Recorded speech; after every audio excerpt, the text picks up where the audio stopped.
Le tribunal de grande instance de Dakar, statué en matière de flagrant délit, vient de condamner M. Moustapha Diakhaté à la peine de 2 mois ferme pour avoir utilisé le mot alku et l'expression, pour ne pas dire le proverbe, gaalu dof du teer. Aujourd'hui, tout le débat a tourné autour de ces expressions wolof. Et il y a eu un problème de compréhension et un problème d'interprétation pour le parquet, donc pour le procureur. Alku, c'est un mot injurieux. Dire que alkuna wala alkuga, c'est insulter ou s'insulter. Alors, comme vous le savez, alku, ça veut dire en wolof ku perte, ku sanku, ku réer, ku ñu nax. Mais pour le maître des poursuites,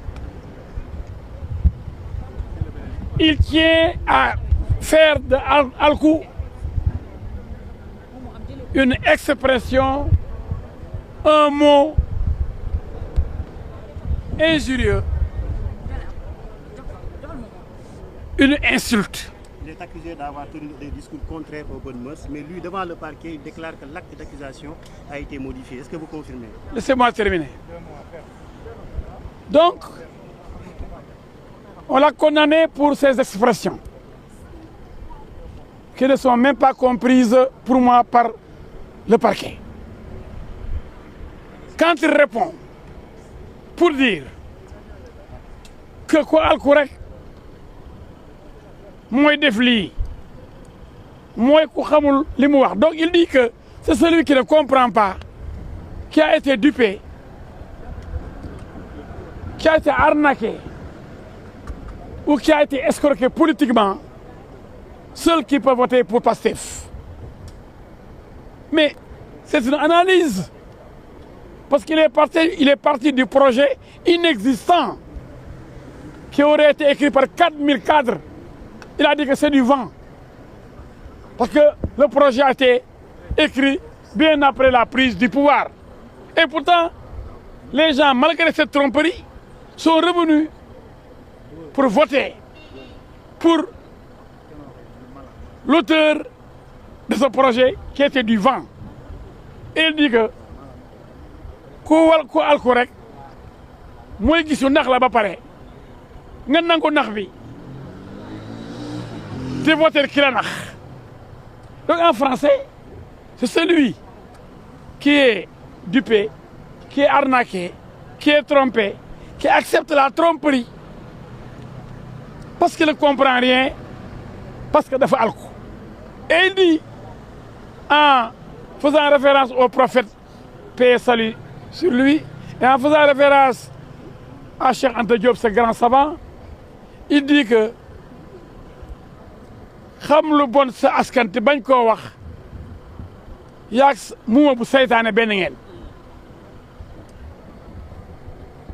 Donc lui, il a cru utile d'informer, de conscientiser le peuple, une partie du peuple qui n'a rien compris et qui se fait tout le temps arnaquer, abuser, duper. Il veut participer à l'éveil des consciences. C'est pourquoi aujourd'hui, il dérange en expliquant aux Sénégalais, en essayant de leur montrer comment on les trompe, comment on les manipule.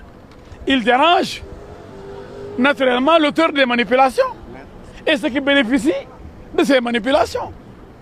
Et aujourd'hui, le tribunal de Dakar a condamné M. Moustapha Diakhaté pour avoir prononcé ces mots, Gallo Dof du Terre et Alkou.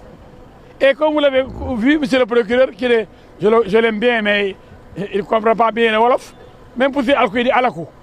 Chaque fois qu'il prenait la parole, il dit Alakou. Je lui ai dit que, monsieur le procureur, vous-même, vous ne parlez pas bien Wolof, parce qu'à la place de Alkou, vous avez passé tout votre temps pendant votre réquisitoire à ne parler de Alakou, Alakou, Alakou au lieu de Alkou. C'est-à-dire que même vous ne comprenez même pas le Wolof. En tout cas, vous ne le comprenez pas très bien. Et tout le monde n'est pas Wolof. Moustapha Diakhaté est un Wolof pur. Un descendant de Khalima Diakhaté Kala. Ceux-là qui parlent le vrai Wolof. Aujourd'hui, on voudrait leur dire que non, la manière dont vous comprenez le Wolof n'est pas bonne. C'est la manière de moi, qui ne suis pas vraiment un Wolof 100%, c'est cette manière-là qui est bonne, la manière de comprendre ce Wolof. Voilà comment on est arrivé à condamner Moustapha Diakhaté qui n'a insulté personne.